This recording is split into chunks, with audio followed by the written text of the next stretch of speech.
Hey guys, this is Dartamos with Dartamos Dominions, and I'm back with my three co-hosts, RCK, Chris, Lighthawk, and Gazlov. RCK, how are you doing? Doing good. Chris, how's it been? I'm doing good as well. Gazlov, how are things going for you? Great, thank you. Okay, well, it looks like we have a counterattack by Nabaa. Last turn, Fascia seemed to have pushed out and had made almost like a Battle of the Bulge style attack into Nabaa's territory, and it looks like Nabaa is about to smack that back. But before we do that, let's look and see what Kripa has to say. Oh. I think that everybody can read that on their own. Okay, so I want to go over this one, or I want to go through and see if there's anything of note. Nothing. This seems like a huge, this seems like a huge raid. Is this kind of an overcommit on raiding? Chris, what do you think about this force? I don't know. Sometimes, yeah. I think it's about twice as many as you should use for raiding. It can be okay to raid with pretty big army if you expect some resistance or large province defense. So, what is the downside of doing something like this? Yeah, you take fewer provinces, so you don't hurt the enemy economy so much. And if you run into a real army, then you also lose more. Yeah, I agree with both of them. And like the other thing that you're saying with the if you run into a real army and you lose a small group, it hurts, but who cares? If he loses 84 Colossi Light Infantry, I mean, I would rather have these guys in front of mages. Exactly. I really think you can cloud trapeze a couple of air elemental casters, and 4 air elementals, I think, could kill all those guys. Yeah, I agree with that. It seems like you could kill this pretty easily with magic. And like what's it? Keep going. Actually, I think if I was in a bar, I would simply suck out a Magica and she can probably kill the whole army. No problem. And that's 1,600 gold worth of troops that would be gone with a thugged out cloud trapeze, nothing that Fascia can do about it army. Or it just, yeah, this seems like a very big risk. Okay, the Marsh Masters are continuing underwater, which is really cool. I'm guessing that this is outside of the fort. He's trying to see if they're staying on the fort or not. And it looks just like a bunch of counter raiding. There wasn't anything of note.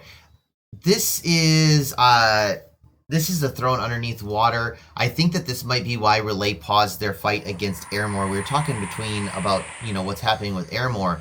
Is this guy? I mean, I guess since he's frozen, he's not that bad. Is this guy scary at all? Gazlov, as a throne, how hard is this throne to take? Well, I'm not super versed in taking underwater thrones. Didn't you take this throne for your last for Titans? I mean, for Relay, this is probably not that hard. So the problem that you have, the reason why you don't do this, you don't fight it very often. Is it that big of a deal for sending like a thug or a small army down here? Would this be problematic? Yeah, I wouldn't send a thug. I think that Ebolith will just stun him. He's got it. Slave mine. This sounds like the start of a really good Dominion story here. Chris, I mean, do you know, is this throne anywhat difficult, or is it just one of them that you munch along the way? It's for a land nation, it would be difficult. For Relay, it's easy. Okay. Do you think that he needed to send all of this in order to kill it? No, not at all. Okay, so maybe an overcommit. Totally overkill. Oh, and then the water elementals are behind again. Ah. I don't even feel like he really needed casting of the water elementals. I think between his mind blasters and the meteorite guard taking out any opposing water elementals, I think that'd been it. See, the water elementals Yeah, don't even come into battle there. yeah, it's a waste of DMs. What's sad is he still lost 10 meteorite guards, even with that overcommit, and I feel like he would have lost 10 meteorite guards if he had half of them. Like, even if he had 100 meteorite guards, 10 would have been gone if he would have had anything. Unless he got those water elementals up front and just perfectly timed it, I don't see him... like, those are just the cost of battle. So what did he lose Oh, two of them to? Because there's not really friendly fire in underwater, is there? Where is this battle? Oh, here it is, Deep Sea. Right there. It looks like he lost Triton bleeding.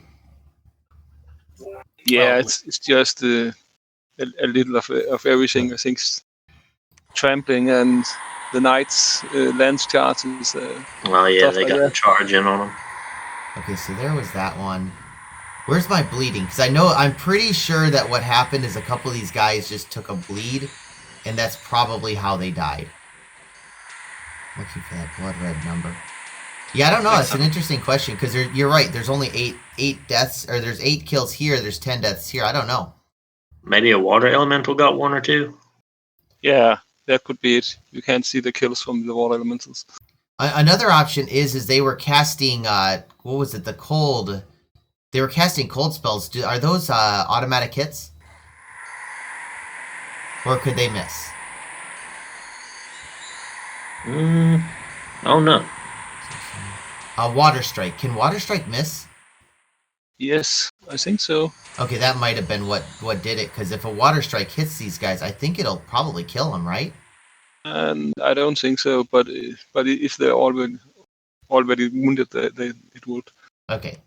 What's interesting is even though Naba has hit back against Fascia, it doesn't look like they've done anything of note.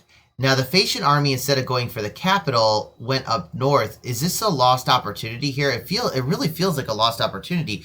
What do you think, Gaslov? Was this a lost opportunity? Could they have jumped on Naba's cap?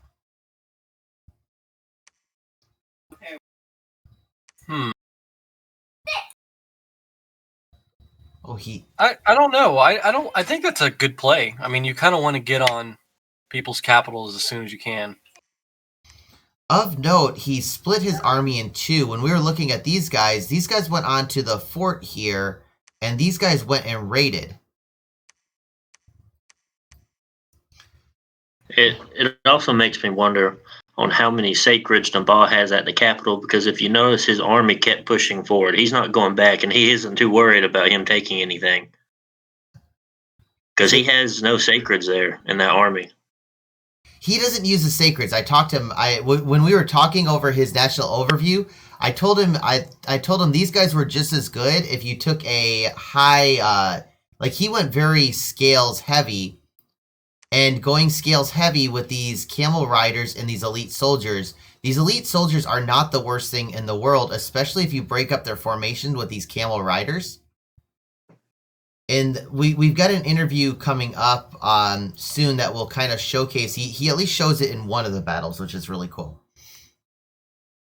But yeah, he's not going. His bless is near 0, if I remember correctly. After talking to you with the regen bless, though, I think my advice may have been incorrect. Which would Chris? I mean, what do you think? Naba with a bless or Naba without a bless going scales?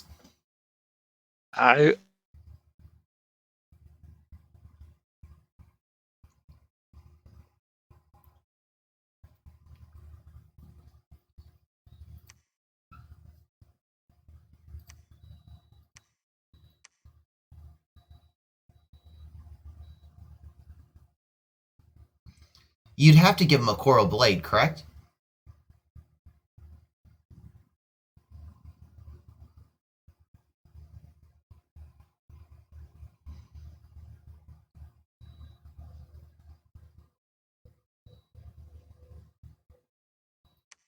Oh, you're correct. They can. Geldavir, how are you doing, dude? Well, hopefully he'll be joining in soon. Yeah, it feels like the nature ones are probably the best ones possible. So yeah, I think you're right. Like a regen bless would be really interesting because the Jan guards are not the worst. With the like a regen bless doesn't hurt these guys. The thing I didn't like about them is they've only got 13 protection, compared to these guys 15 protection, and these guys cost 10 gold more. They got glamour though. Yeah. Okay. And better defense. Okay. I think. Yeah, I wouldn't go regen on these guys. I would go high defense. The thing I like about the regen is that it works out. It's not good with any one unit specifically. It's good with all of their units a little bit because these guys in a turbo communion is. I mean, I love that idea. Yeah. Because this regens what 3 per turn because it's 21 hit points. It regens 3, correct? Mm-hmm. Yes. That's just beautiful. Okay, so this still seems like it's out on a limb. How did he get his army here? Was he able to hide all of these guys? Was this a telegraphed play, or did we just miss it last time? Like, where did this army come from? I believe he was at the forest and moved, or I believe he was at the farmland and moved there. Yeah. Okay. Yeah. What's it? Keep going. So, oh my. This is a 6-gem site, or this is a 6-gem province. That's really nice. It almost makes me wonder if he's going to go for that temple next. Which, wow. And that cuts him completely off, doesn't it? Yeah. Yeah. So Probably. these guys are on a limb the moment he takes that temple province. And in fact, he's between wait, what? I wonder if it's like a mind burn or a Soulflake communion or something. I'm not sure. Lots of luck.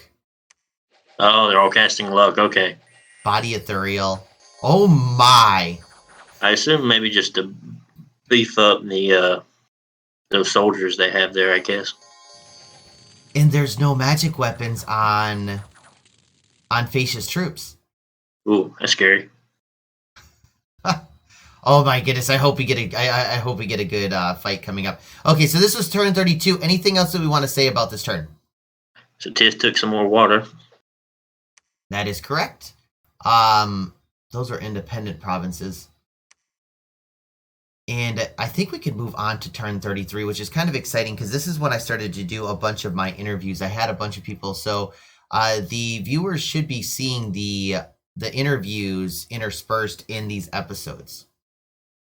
Okay, Migdalin has sent us a message. Geldavir, are you here yet, dude? I am. I forgot that I changed out my key binding for my push dock. Well, we're glad to have you, dude. Do you mind reading this off for us? All I've wanted was war with someone useful. Instead, I'm stuck with random Ermor armies walking through. Please go away. Stop it. Just stop, Ermor. Please stop. How do you make Geldavir? How do you make Ermor stop? 1 part coalition, 2 parts strangling them in the crib, and 3 part... Yeah, no, and then just another 3 parts strangling them in the crib. The fact that Relay, or the fact that Migdalin didn't get in with Relay in order to just coordinate some sort of defense, especially at the time when both Relay and Satis were fighting them, like, the 3 of them together should have been able to kill Ermor. But once again, Ermor is in that wonderful diplomatic tool of, if I keep Ermor alive, that keeps 2 other players, or it keeps 3 other players from interacting with the rest of the game. So you have the game divided into 2 parts. On one part is wherever Ermor and Asphodel are, and how they're affecting the game. And then you have the war that's going on between Abyssia, or I don't know if Abyssia is still at war with them, or if they have stopped, but the war between definitely Fascia and Nabah. What's interesting, dude, you missed it. Migdalin had a fight on their capital, and they won it hard. And I guess that goes back to what you were saying with, getting them earlier. I mean, should those battles have been in Airmorian territory rather than on the Migdalin capital? We've talked about the Migdalin player kind of likes to turtle up. Should he have been attacking out and taking that battle earlier? I think yes, because he and Satis at one point in time were both at where I'm still trying to catch up to where we're at right now. Fair enough. But I mean, the two of them together had enough holy priests in order to blitz down anything that they set up, and Ermor didn't take a defensive blood vengeance bless on all of his sacred, so banishment would have been significantly more effective than any other troop that they probably could have put out, because if I remember right, Miglin didn't go with the Hellbless in order to pump out massive amounts of Jaguars and Eagle Warriors. You'll have to watch a fight, dude, when it comes out, because it was a really good fight, and it's really showcasing what you were talking about. Okay, so Airmore now has another Archbishop that is now Holy 4. It looks like they're going to be able to have a big fight, if not this turn, the next turn, or one of the following turns thereafter. Let's go through and see if we can find any of the battle. Oh my goodness, Satis is taking a third water province. And it looks like Fascia's... Oh, hey! Fascia was done with this and sent their Pretender, which is finally awake. Chris, is this a good Pretender, knowing that this was an imprisoned monster? How do you feel about this? It's a pretty good Pretender for taking water provinces and keeping other people out, I think. I was in a game where another person used this, and he did very well with it. Of note, look at the equipment. Am I wrong? Like, that's construction, what, 6? 6. Yeah, 6. For the Armor of Knights, or I believe that's what it's called. Yeah. So I could be wrong, but it feels like he should have some rings or something to go underwater? Yeah. Yeah, and the shields, I mean, a vine shield would have been good here, I think. Yeah. I mean, he's got 5 nature gems right there. Tack on another 3 and you get a vine shield. I don't know what Fascia is thinking, because he could easily have the air helmet, which does automatic lightning bolt. He could have Ring of Regen on top of that, but she can already cast Regen, so Ring of Regen on top of that, that's 20% regen, and then even if you don't use the Vine Shield, because she has enough health regardless, she could definitely put on a Death Gem, do Soul Vortex or Invulnerability if you need it, and there's just so much more that could be done. I don't know what Fascia is thinking over here. The other thing that's really interesting is he knows he's going against Skelly Spam. He knows what's going to come here. There's no doubt, 5 Marsh Masters. It's not like they're going to do anything other than Skelly Spam. And what's he going to use to kill it? I don't see anything here that's going to kill massive amounts of skeletons. The Frostbrand is going to deal AoE. So he's going to be able to take out squares at a time. Not cold resistance 15 compared to 12 cold damage. Yeah, that doesn't. They're still going to be dealing like 33 magical damage. That's true, but he's going to kill him one at a time, and I mean that's a lot of turns of killing right there. Yeah, but she has all those extra multiple attacks. That is dogs, dancing trident. Yeah. A Storm Spool would have been good here. Firebrand would have been better, but the Moss Body it is going to reduce the damage, but when it pops, it's not going to do anything, and then we're just going to get a surround, and it just doesn't have enough killing power. Yeah, that's kind of my thought is, I mean, he can kill 1 square of skeletons a turn, but it looks like they're producing more than 1 square of skeletons a turn. I bet the Marsh Masters are going to run here in a little bit, because having that 23 regen on there, I mean, I don't see the skeletons coming through that. Not with the, they got Moss Body off now. I mean... you're right, the Moss Body did pop, and she is running. But she's not taking enough damage. Ooh, actually, she is taking a lot of damage. It does have indestructibility, too. Okay, but the Satis is routed, and now she's off the board. But Satis ran first. Oh, nice. This does not bode well for Fascia when, five Marshmasters can kill or can kind of hold off their pretender. I think that they need to come up with a better build. What was the? Did we look at all the spells that they cast? Because I noticed that later on it had indestructibility on it. Wait, what was it? The not the Satis mages, but the god boss body. Was it cast after that? Stygian skin. So it's got Invulnerability 15. Invulnerability. That's the word I was thinking of. So, I mean, with the skeletons not having the magical attacks, and the moth body on top of that, it's not going to be hit very much. I would have liked a ring of regen or a bind shield or something, but I would not have taken the dancing trident. Just because the Dakinia doesn't have just a high enough attack regardless. It's not a good chassis for doing repel builds, especially against undead, because you can't repel undead. Does that have to do with something with strength, too? I don't remember. No, dance and trident is just a flat 19. So it is killing one thing at a time, but in an infinite communion of skeletons, one thing isn't going to cut it. The trident is usually used for repel builds, correct? It is, but you can't repel undead because they have infinite morale. Yeah. It really feels like this is a good build for another army. Like, against somebody else, this would be a really good build. It could definitely use some more work, even against another army. I agree. How would you kit this? How would you kit her out in order to kill infinite skeletons?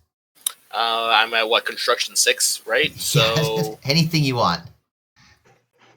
Fire shield, flame brand, air helmet that does auto lightning bolt, storm spool, and yeah, I think charcoal shield and storm spool. Either one of those would have worked really well. Because you need something to cut through the massive amounts of chaff fast enough, and she doesn't have. If she only has the one attack, or if she has 4 attacks, I don't think she's ever going to. You need to rely on their number of attacks in order to kill them. And a charcoal shield does that. The more that they attack you, the more that you damage them. Is the storm spool the same way? Yeah, it hits you for 1 armor negating shock damage, but if everyone's hitting you, that's still going to cut through chaff significantly faster. The air helmet that does the automatic lightning bolt, there's a chance that you could kill off one of the mages, but even if you don't, you're still killing a square of skeletons per turn. Yeah. Then for her buffs, I would still probably run personal regen, quicken self, water shield. She does not have quickness, but she's fatigued out at the same time. Yep, I would put a death gem on her so she could do What? soul vortex. What's that, RCK? What does the protection stats look like? Click on them.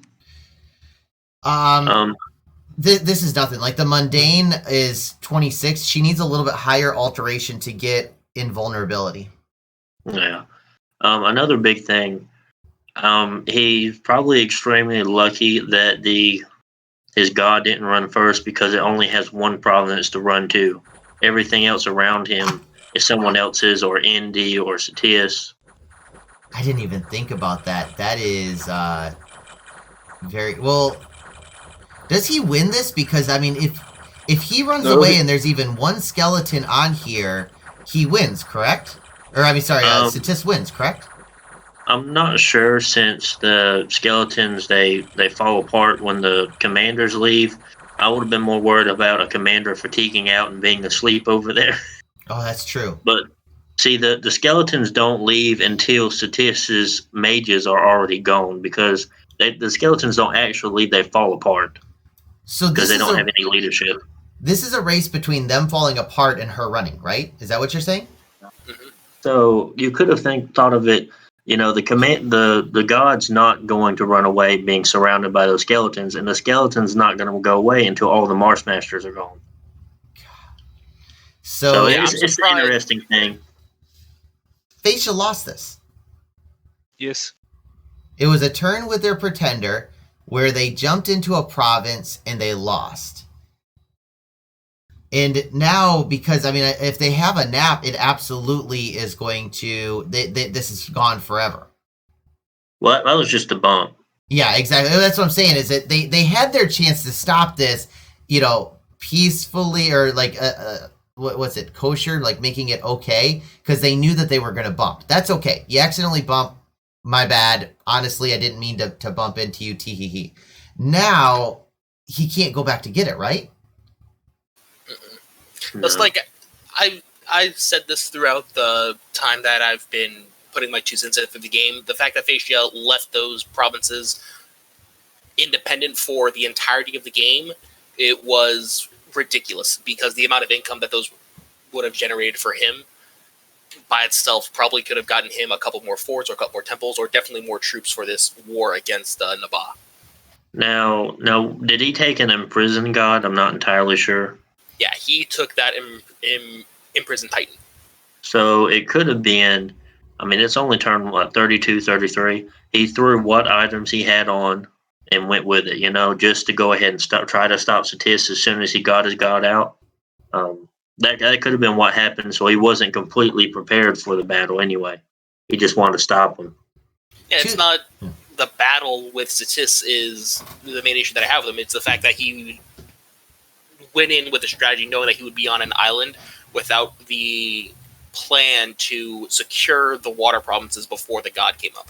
Because a couple of storm captains with Evo 3 and some water bracelets, those will chunk out a good amount of province defense as well. So it's a lot of lost income and a lot of lost gems that could have been that could have catapulted Fascia forward.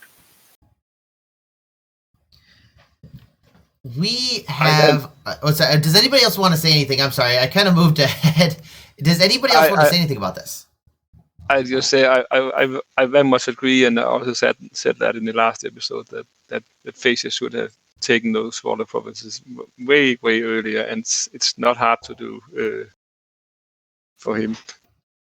I can't wait to get Kirby in on these and just see what he was doing, like if there was a reason for it, or, I mean, like everybody has that where when you're done with a game, you look back and say, I should have done this. If I would have done this, I would have been at such a greater advantage. And I'm curious as to what Kirby says.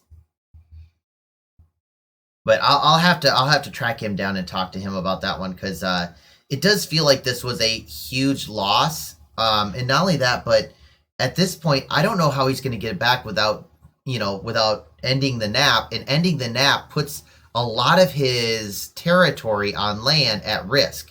So he could not only lose the water, he could also lose the very little land that he has.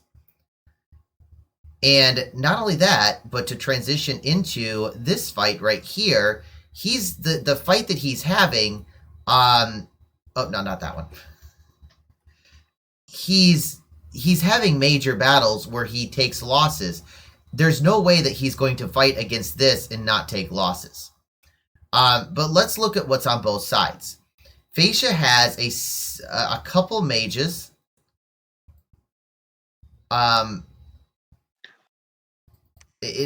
What do you think is going to be coming out of the Jade Sork? Foul Vapors. Okay, so Foul Vapors. We'll probably see a Foul Maybe, Vapor. I don't know. I just guessed. It just looked like a Foul Vapors caster. It does, doesn't it? But what's he gonna... I mean, he doesn't have any poison resist. So... one of his mages had a poison ring, I thought. Is this just a Suicide Squad? See, check, that one's got a poison ring on it. I don't know, maybe. I mean, Gazloff, I like it if it is. If this is just a Suicide Foul Vapors, like an expensive Foul Vapors trap, is it worth it? 22 mages. Gazloff, what do you think? Is it worth it to go Foul Vapors trap on this? Yeah, I would say so. My next question for you, Chris, do you think it's going to work? It should work, I think, because I. There it goes. And what's funny is I felt like a timer started the moment that was cast. Yeah, because Face didn't need to bring enough troops for the battle to go long enough anyway. Plus you have to get through luck. And that timer's still running. I love this. The timer is very much still running. His mages are running. The Nabah's mages, some of them are running. There's their Foul Vapor caster right there. So she's going to get off the battlefield, and there it goes. Yeah, but the damage is done. Oof. There you go. Wow. It surprisingly very little loss for Nabah, though. Galdavir, who won this fight? I would say Nabah, mostly just because Fascia didn't achieve his objective of killing off mages. He got 3 mages compared to all of the Orichalcum cap mages that he lost. Or not cap mages, but the cap sacreds that he lost. And I understand the guards were supposed to be there to hold the line, but at the same time, they just got surrounded and it didn't go through. Like, I thought that for sure the Prince Consort would have cast Storm because he had 2 air gems, and that could have been a lot of Thunderstrike that went on top of it. So it could have been a couple of Thunderstrikes from the Storm Captains, and that might have killed more of the mages. But I think that strategically, Nabah won. Yeah, I tend to agree with you. It does feel like that. How do you feel about this, RCK? Did Nabah win this one? Yeah, I feel like he did too. I really expected the Foul Vapors to do more than it did. I expected to hit more of the Mukaribs, whatever those mages are called, but having only 2 die, that was very unfortunate. And what's interesting is a quarter of the elite soldiers died, whereas the Mukaribs, it only was 10%. It feels like the troops did more, and that was not the goal. Like, the goal was not for the troops to win. I feel like this Foul Vapor trap would have went a lot better if you were fighting a human-sized nation. Another thing I think would have been really nice is that they could have gotten some elementals, especially some air elementals down, just to have them jump all around the map and slow them down even farther. You gotta think all those mages have 20 plus health. All the soldiers have 20 plus health. So you're already sitting at double the time it would take for a regular human to die from Foul Vapors. Chris, is there anything that he could have done to have made this work? Yes, as you said, a few elementals would probably have drawn out the fight long enough. Maybe it would have worked. Is there anything else he could have done? Or is like air elementals kind of it? Air elementals and Thunderstrikes, because I don't know what that Prince Consort cast, but he was an Air 3 with 2 air gems. I don't know what he cast in there. There's one way we can find out. Let's see what we've got for it. I didn't even realize that this is one of his. Look at that Crystal Mage. What's that, sorry? While we're here, can we take a look at that Crystal Mage to see what see if he's important? Oh, that's a good point. This one right here. Okay, I think he's casting Legions of Steel. Okay, that's not a big deal. We do have air elementals. The one that cuts down on upkeep. Okay, so that's this guy was casting air elementals. So they did what we were saying.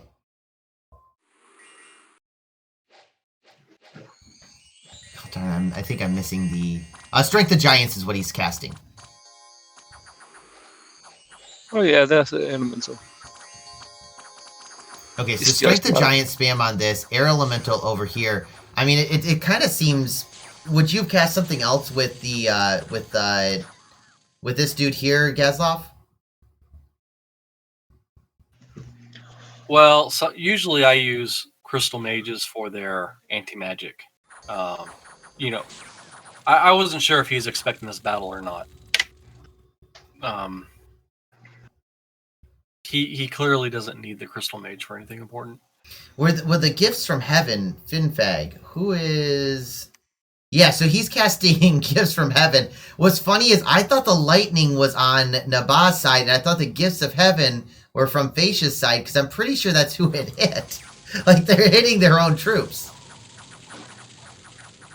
Yeah. You know, seeing all these spells going off, kind of puts in perspective that Fascia has a lot of research going on. They're casting air elementals at Conjuration 5. They're casting Foul Vapors, which is down enchantment, enchantment 4 or 5. They're casting God, what was that other spell they cast? They've got Construction 6 on top of it. That was Construction 6 on top of that. Like, they have a lot of research so far. Should they have, like, beeline for a certain research path? Because it seems like they've got 5 on a lot of stuff in Construction 6. Should they have beeline for something a little bit deeper and stronger? Storm. Storm's. They could have gone for Storm. It would have helped out having Conjuration 5. But doesn't it make the air elementals even better? Makes the air elementals better, and then all of your Colossi Storm Captains they all come in at Air 2, Water 1. So you could do some Storm Power, get them up to Air 3. You put Air Gem on each of them, and you'll have 1,000,000 air elementals, or you'll have 1,000,000 Thunder Strikers. And these guys can sail wherever they want. So that solves his mage issue. That's a good point. Now going up far into enchantment, I'm not sure what he's doing far into enchantment. I don't know if he plans on going farther into it. Foul Vapors. So he's already got enchantment 5. But what's the air spell? Aerofin, maybe he might go for that. Mass Flight, maybe. But I mean, that seems pretty late down enchantment. I don't know. I think that the Foul Vapors wasn't a primary goal just because they don't have nature on their in their nation natively. I think that was just a random pickup just because they happen to have access to it. But just because you happen to have access to it, I wouldn't build my strategy around entirely of that. Stick to your strengths, which is big air, a lot of air elementals, and some small comedians that you can do with your Storm Reavers. He could have went to enchantment 5 for Trade Wind for his cap. That's actually really. Yeah. It's actually a really good point. 25%. 639. He could have already cast Trade Wind. Is there anything else you guys want to say about this battle? Or are we good? Okay, and is there anything else you guys want to say about the research real quick? Because we did hit on the research, and it looks like both Naba and Fascia have got a pretty solid... I mean, it is turn 33, that's true, and wow, wait. If that's an imprisoned 33, can you get the Pretender out at turn 32? I think so. If it comes early, maybe. I don't know. Wow, so because it's roughly 36 plus or minus 4, if I remember right, or plus or minus 5. It's actually plus or minus 6, I think, for the imprisoned ones. So you can get it at turn 30. Wow, so he got a little bit lucky with that one. Okay, so the either way, the battle is starting to heat up, and I do talk with both Kirby and with Naba during these turns. And what's really interesting is that Kirby is a little bit in trouble here because he's got this big ol' army sitting here and nowhere to go with it because this is cold. These are cold scales. I would go and hit Asphodel and start pulling back. To talk to Asphodel and start begging for access. No, I'd just straight up attack him and go through there. Now that Abizia doesn't own it, I mean, I'd just go through there. That's great. Yeah, because that problem is entirely cut off from anything that Asphodel has. I would go down there just on the chance that I could be able to reinforce it, because if Naba doesn't move those troops down to the fort, it'd be depending on whether or not that fort is cracked, he might be waiting one more turn for reinforcements. That's a whole turn that you can move your armies into, and so you can have a larger fight on that throne. That is very true. So you're saying consolidate both of these together? Yeah. So take those troops south to Asphodel and pray that Naba doesn't immediately move in to reinforce the throne. Okay. Well, we will see what they're going to do in the next episode. This one has gone really. I mean, the fun thing is that the battles are starting to get really intense. It's starting to look like a really good fight. I'm kind of curious as to let's go through the nations before we end and just kind of get an idea of what you would do in that situation. Chris, I'm going to go with you first as Satis. What would you be doing as Satis? In this situation, I probably go to war with Navarre, no, with Fascia, and because they're so busy in Navarre, so they don't really have much to defend themselves with. So it's a good opportunity to take them out, I think. How are they getting these giganti?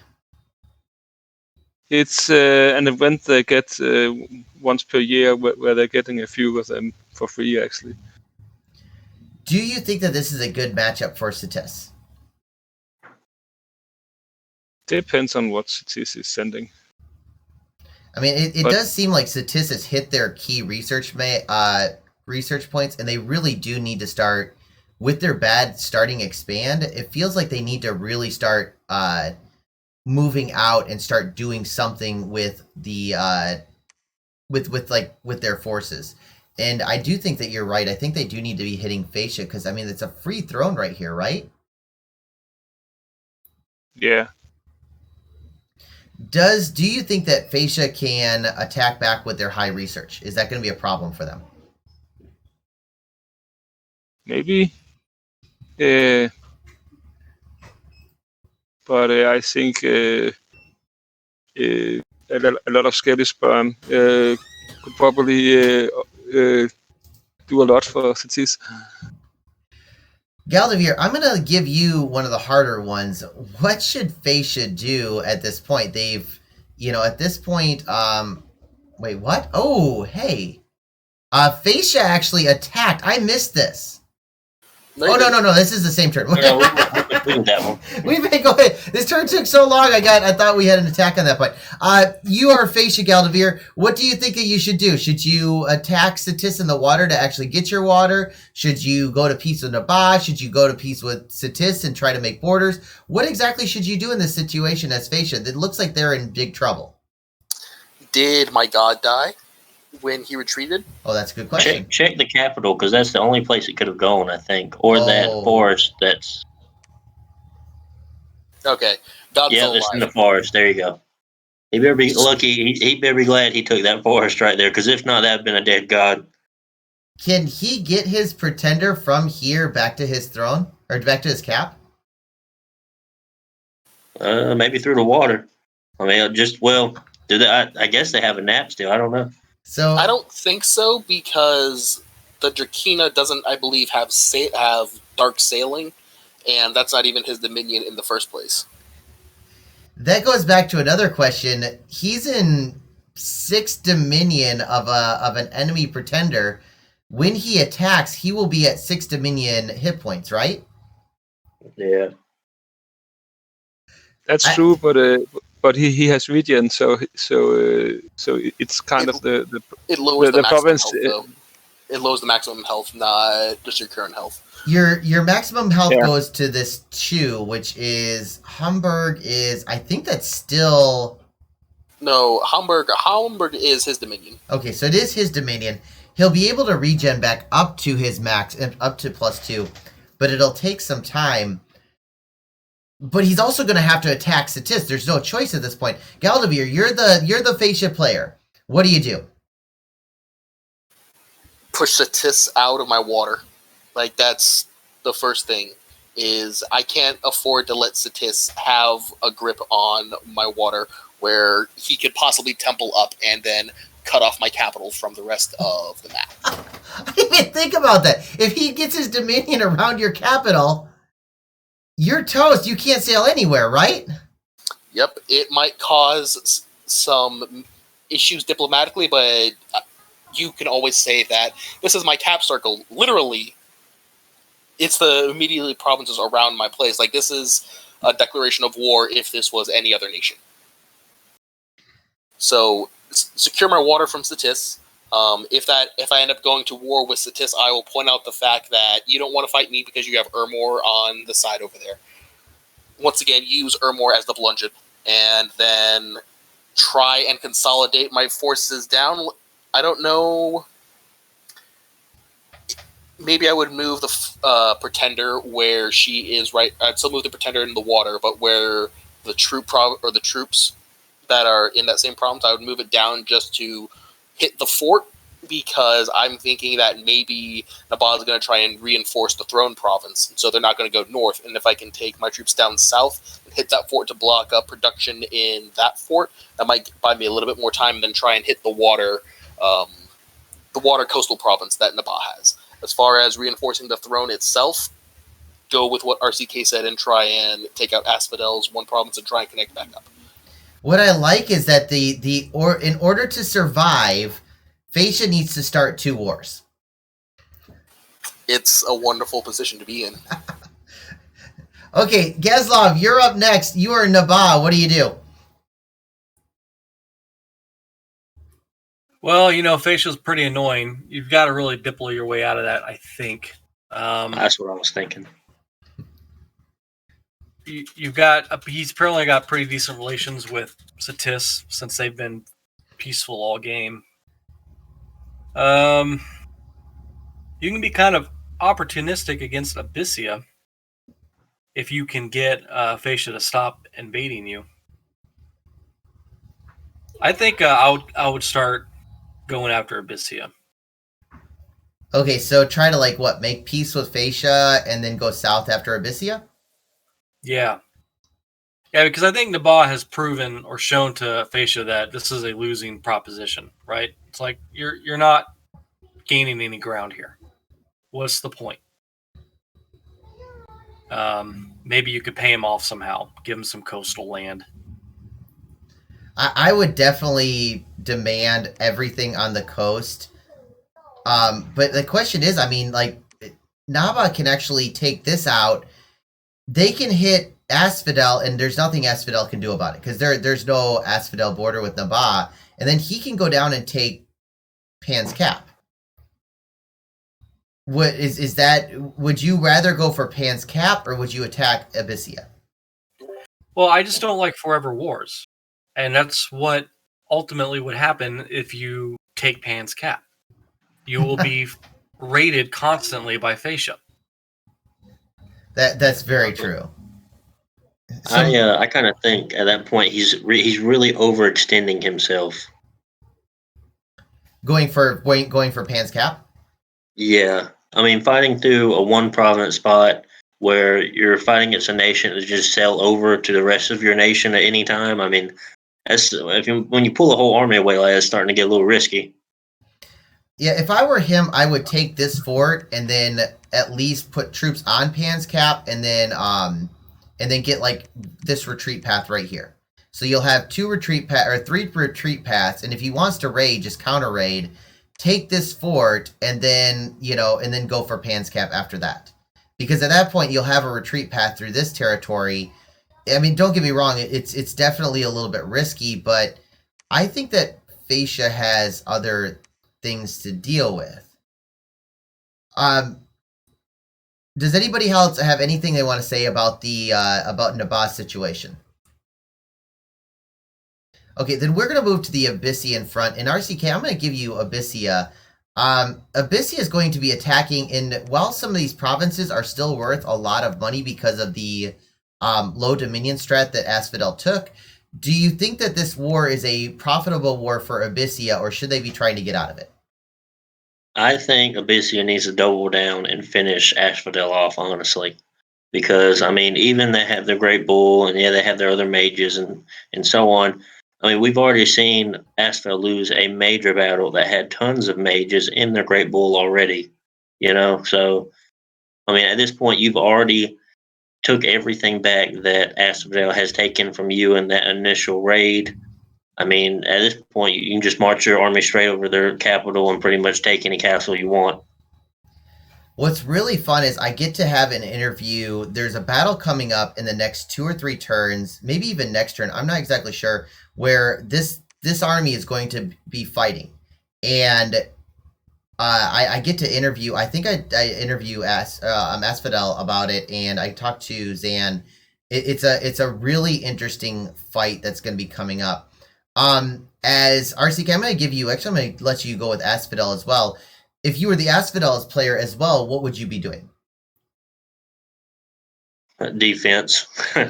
I mean, you're going to be setting up traps just how like Fascia was doing the foul vaporous traps, things like that. But at the same time, you don't want to fight in those major battles because there's a really good chance of you losing. It's not a 50-50, you know.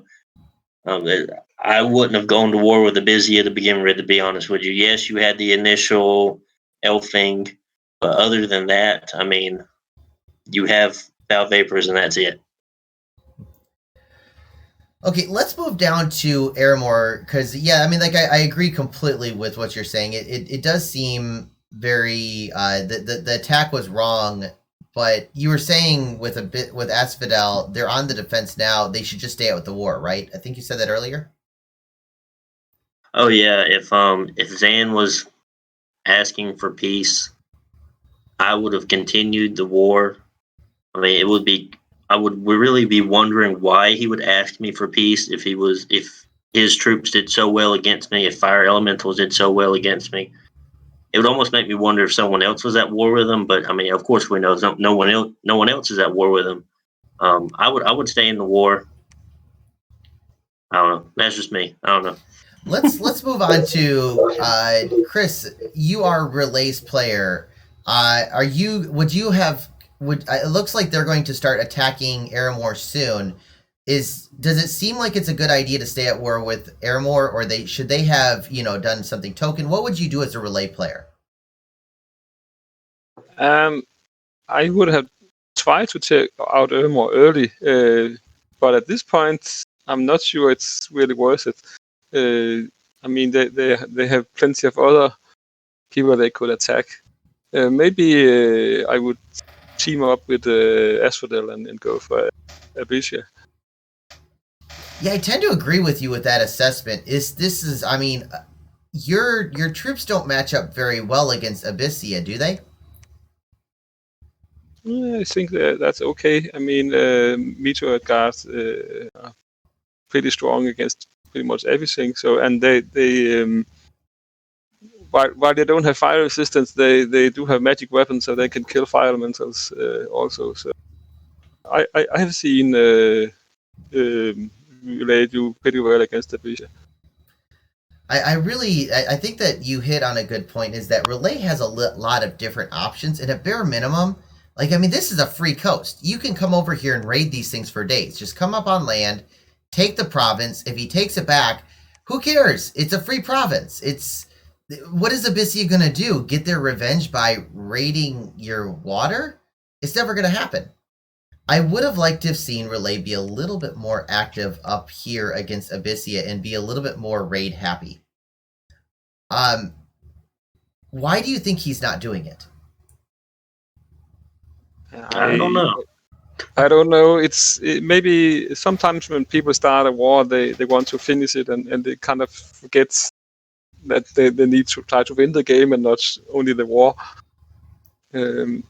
Actually, when I think about it, maybe I would as Relay, actually should go for Fascia's Lake and should have done it a long time ago, because if Relay gets into Fascia's Lake and take Fascia's Cap, then yeah, they're very strong at that point, because it's that nobody's going to take Fascia from them if they have the water around it.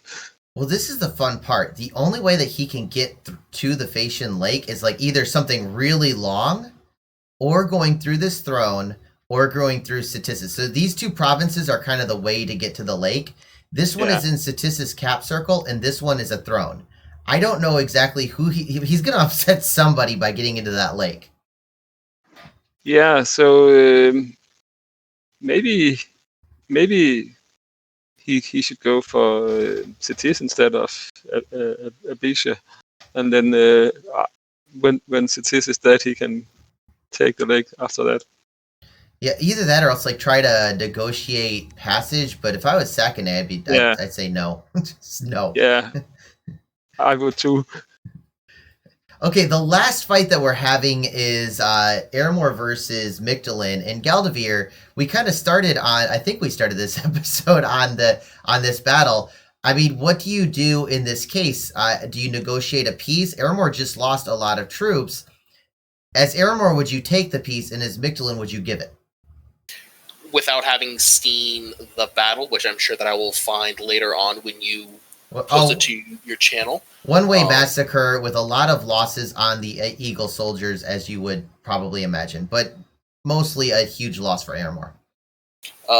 All chaff, or was there sacreds and summons involved? There were sacreds on all the sides. It was about a 60 death gem loss for Aramor, and it was about 100 death gem loss for Aramor. It was pretty large battle. Oh, that's right, the priest. Yeah, you're correct. Yeah. I mean, look at this right here. I mean, is this should I mean, it looks like Mictolin can still attack and get pretty far into Aramorian territory. Is it worth it though? No. I don't. It's once again you come to the point at around turn 15 or 16. It's not worth fighting Aramor to take land from them because they have no land to take. You can get gem income, but you can't get gold income. And then you run into the issue of Aramor at this point is not worth fighting, so there'll just be a thorn in everyone's side. Or by some miracle, they bust out of their little containment zone and start taking territory, which allows them to turn their engine back on.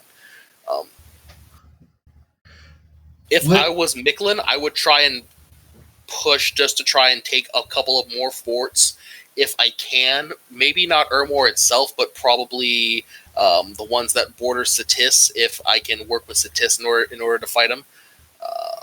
But it's not worth fighting Aramor. You just box them in for as long as possible. I mean, what would you do with this? That's not a winning strategy as Mictolin, because Micklin's goal for the game right now is, in my opinion, kill Aramor. Micklin's out of the game as far as affecting it on a total level. Satis can still work and do things just because they've managed to push into Facian, so they have a little bit of more power. But that's how Aramor is as well. Aramor's goal is to bust out of his little self-enclosed box, kill off Mictolin, and turn his engine back on to try and do something before the rest of the game is decided for him. Excellent. Okay, guys. Well, I think that this is a good ending point. So, Galdavir, thank you so much for joining us. No problem. Gazlov, again, always a pleasure. Thank you. Chris, thank you again for joining us with this session. I really appreciate it. Yeah, thank you. I think you're our first European because of the time schedule for joining us. So I appreciate you staying up late for us. Yeah, it's about 20 past 4. Oh, jeez. Oh, my goodness. You are a hero, man. I really appreciate it. And then RCK, thank you so much for joining with us. Oh, yes. Good to be back. Okay, guys. I will see you in the next one. Have a good one. Bye.